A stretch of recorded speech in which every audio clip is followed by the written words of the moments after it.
Lehilahy iray nitondra valizy feno sokatra 220 no tratehaky ny polisy miaro ny sistany teny amin'ny seranam-piaramanidina Ivato.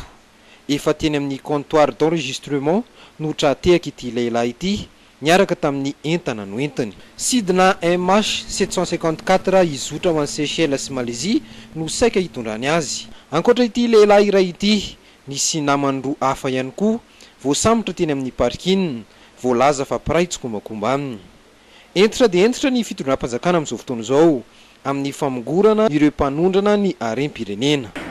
Engaleka saratra molaza hoe maingana maromaro toy fa dia mba anakivy le tsy mbola ampisoka zay fananantsika malagasy zay fa zay efa mba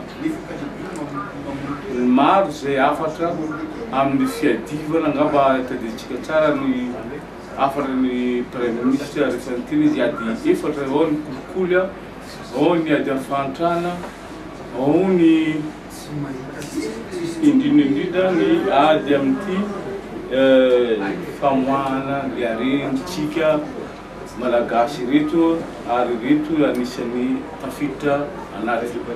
Efa inam-penantenan'ny polisy ny PAF moa ireto olona tery ireto amin'izao fotoana izao anaovana fanadihadiana.